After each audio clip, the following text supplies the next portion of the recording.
Good morning, YouTube. Welcome to another episode of Life for Brian. Hope everyone's having a wonderful day out there. In today's installment of Would You Rather, we are discussing would you rather have an Alfa Romeo or a Maserati. Okay, this is a very generic video, I know.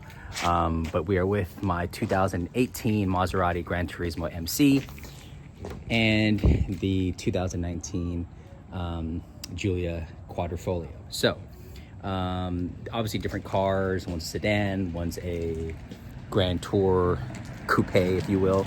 But you know, we can go ahead and kind of run these through the bullet points and see which one kind of comes out on top. I have had both cars for a little bit now, so I can kind of speak somewhat intelligently on them. Let's start with the Maserati, the Gran Turismo, the MC trim in particular, in terms of performance, in terms of the sex appeal category. This is a naturally aspirated V8. Sounds fantastic. 420 horsepower.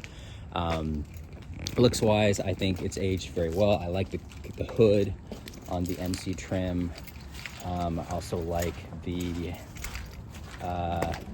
center exhausts on the MC trim as opposed to on the regular Grand Sports. I think it's the Grand Sports is the base model basically. But I really do like the way these look, especially in black. I think they're really nice. The interior also, I think, is mentioned it many times before, I think it's kind of underrated. Like the red interiors, the leather is very nice, very high quality. Maserati logo, usable back seats. It's a very nice cabin. Of course, it's dated, but you know, it's a nice place to be. If you're doing your morning commute. So yeah, looks wise, I think it's a very nice looking car. I still get a lot of thumbs up and looks in this car. And you know, performance wise, you know, you're not gonna win any track races or set any record lap times, but that's not really what this car is for. On to the Giulia Quadrifoglio. Of course, they recently discontinued these. Everything's going EV, and Alfa Romeo and Maserati may actually be going extinct soon. But this, of course, is the penultimate performance sedan. Set a world record at the Nürburgring for sedans at the time, I believe in 2017. Looks wise, I really like the look of the Giulia Quadrifoglio. I love the wheels. I think really from every angle, this car looks pretty nice. I in particular like the rear view with the quad exhausts.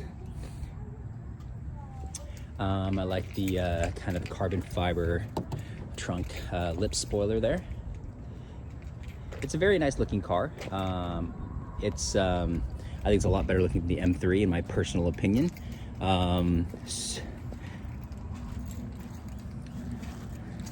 This is a V6 supercharged V6, 505 horsepower from a Ferrari derived V8. Makes a fantastic sound as well. Not as nice as the naturally aspirated V8, of course, but 505 horsepower is definitely more than you need. Not really sure what that is. Piece of plastic. But also the front lip spoiler there, which I believe is actually active. It's a very nice looking car. They're both really nice looking cars. I especially like the Corsa red, racing red on this car. I think this is actually the best color to get this in. I think black is actually the best color to get that in. But of course I'm biased. So yeah, 505 horsepower. You don't need any more power than that out of this car. And in terms of who wins that category, it's a tough one, guys. Performance, you have to give it to the Giulia Quadrifoglio, of course, 503 horsepower from that V6 Ferrari derived V8. This, of course, is naturally aspirated V8, 420 horsepower. So this obviously takes the cake. Looks wise, to me, it's kind of a toss-up. I actually slightly prefer the looks of the Maserati.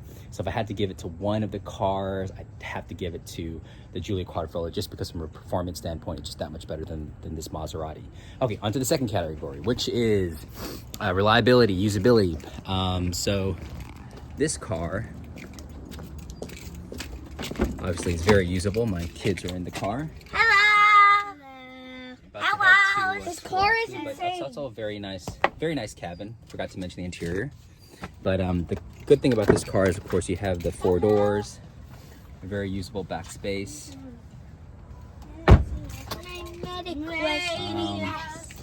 And of course on the Maserati, you have to move out the seat. But again, you still have, you know, very usable back seats back there as well.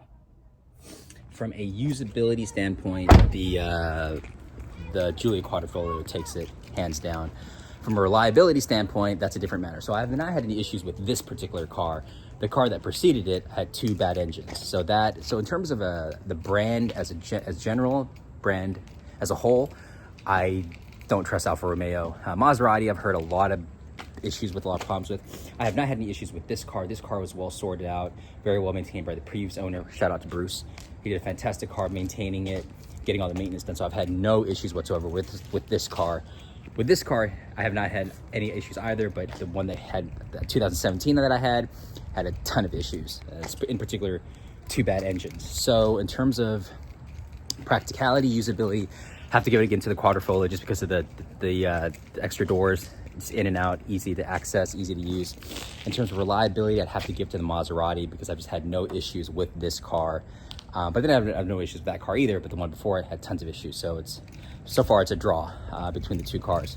Finally, the last category, which is the umami category, the other category, the one that's like you can't put your finger on, specialness, it factor, the feeling you get when you drive it. Again, it's a tough call, guys. Again, I really like both of these cars. If I had to choose, I would go with the Giulia Quadrifoglio. And for those of you who follow my channel or watch some of my videos, that should not be too surprising to you because this car is kind of the do-everything car. You either run errands, you take kids to school, as you guys see. Just want to have kind of fun spirited drive, want to take it on a nice Saturday or Sunday. You could track the car, obviously, if you want to. I don't do that. But it's the kind of do-everything car. And it really can do everything in terms of your morning commute, in terms of having a fun spirited drive, has that power, that ready, very easily usable, accessible power, and it looks fantastic, and it's usable and it's practical. So in terms of the umami category, just kind of, if I had my key and I could choose one, I could only choose one, I'd probably hop in this one. But this one is, I love this car as well because I think it's underrated. I think it's poo-pooed on.